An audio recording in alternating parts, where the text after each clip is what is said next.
Good evening, sir. I'm Dr. Pooja. I'm a physiotherapist. Sir, during your oration, you just said these lines. I would just like to repeat them. You said, every person who is an extremist Muslim, the problems of the humanity will be solved. I would just like to make a correction. I'm too young to correct you, sorry for that. But from the core of my heart, I believe this sentence would have been more authentic if we put it this way. Every person who is an extremist, the problems of the humanity will be solved. Maysoever he is a Muslim, a Hindu, a Christian, whosoever. Dr. Pooja has asked a very good question. And sister, if I'm wrong, I'm ready to accept the mistake. The question and answer is meant for that. If I say by mistake 2 plus 2 is equal to 5, you have a right to correct me. It's not 5, it's 4. I'm a human being. I'm not a human computer. I'm a human being. I can make mistakes. That's the reason we have open question and answer session. But, coming to your comment, I said that if everyone would have an extremist Muslim, the problem would have solved. And you corrected me by saying that if you would have said that every human being would have been an extremist, the problem would have solved. Extremist in which way? The way you said. Yes. Extremist, the way you said, to be extremely kind, extremely lovable. Sister, if you heard my talk, I said an extremist Muslim is a person who is extremely kind, extremely merciful, extremely loving, extremely honest, extremely just. Otherwise, there can be an extremist robber who wants to rob. There can be an extremist rapist. So if I just say extremist, the problem will be solved. The rapist will be happy with me. They say I'm an extremist rapist, So sister, if you translate the full into English, you'll understand more correctly. What I meant was that if every human being becomes an extremist Muslim means if every human being becomes an extremist, peaceful person, submitting his will to God, then the problems of humanity will be solved. Now, because I use the Arabic word, it does not go down the throats of many people. I'm not talking about you, sister. No. I'm talking about the media. When I say Islam, Muslim, it doesn't go down the throat. So I would like to rephrase the question for the benefit of the non-Muslims.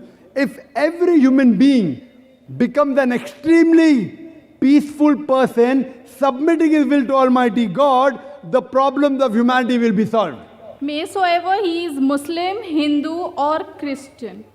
Now, if you add maysoever is Hindu, Muslim, Christian, rapist, robber, then the formula doesn't work, sister. Because if you say maysoever he be a Muslim, if he submits his will to Almighty God, he has to be a Muslim. And if a Hindu submits to God, he is not very acceptable good. By God. No. Not like that. Yes, sister, wait, you ask a second question, I give a second answer. No, sir. You are perfectly right.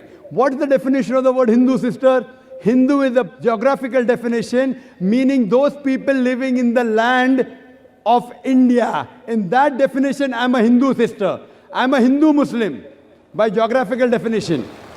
But this word Hindu was first used by the Arabs when they came to India. When I go to Saudi Arabia, they say Hindu. So this Hindu actually is a geographical definition. But today, it is used as a misnomer to describe as a religion. According to Swami Vivekananda, he says that the followers should actually be called as Vedantists because they follow the Vedas. So Hindu is a misnomer. You ask any scholar. So if you say, can a Hindu be a Muslim? Geographical definition, I am a Hindu, I am living in India, I submit my will to God, I am a peaceful person. But sister, even the Americans can be good. Even the English can be good. If I say everyone in the world should live in India, as it is, there is population. As it is, there are more than 1 billion people. I would like to reframe my question, sister, sir. please let me complete the answer. You asked a question, I'm giving the answer. You asked a question, I'm giving the answer. We'll give you a second chance, no problem, sister. Surely. But at least let me clarify. Therefore, the words that you use, you should understand the meaning of the word. If every human being should live in India, then the Indian government will have a problem. As it is, they say, hum do hamare do ek ke baad abhi nahi, do ke baad kabhi nahi. They're talking about family planning. We too and our too. Hum do hamare do ek ke baad abhi nahi, do ke baad kabhi nahi. Means after one, let there be a gap. After two, you should not at all produce. Family planning, you can hear my answer in Quran Modern Science. So sister, therefore the words that you speak, if it's not in English, people sometimes have confusion. So if you're a Hindu, submitting a will to God, submitting and following the Vedas, if you see my talk, sister, on similarities between Islam and Hinduism, the Vedas say that you should believe in one God. If you follow the Vedas, it's mentioned in Upanishad, Chandogya Upanishad, chapter number 6, section number 2, verse number 1. It says that Ekkam Evidityam, God is only one without a second.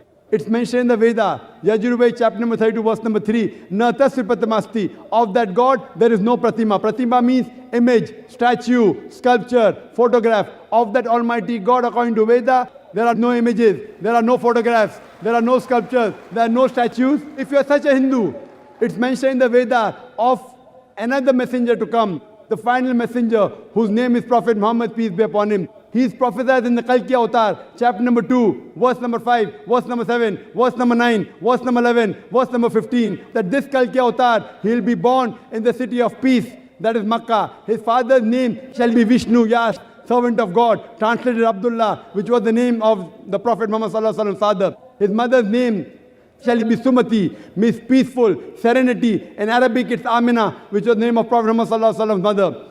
He will be born on 12th month of Madhav. We know he was born on 12th of Biawal. He'll have 4 companions. The first 4 Khulfa Rashidin. I can go on and on and on. I've given a lecture on similarities between Islam and Hinduism. What I say, sister, that let us agree that at least one book is the word of God. Hindus will say that the Veda is the word of God. Christian will say Bible is the word of God. Muslim will say Quran is the word of God. Let us at least agree to follow what is common in the scriptures. Come to common terms as between us and you. Now what is not common, sister, let's not fight on that. We'll discuss that tomorrow. Fine? So let us agree, all the religious scriptures, all the major religious scriptures, whether it be the Bible, whether it be the Veda, whether it be the Quran, whether it be the Parsi scriptures, whether it be the Sikh scriptures, they say you have to believe in one God.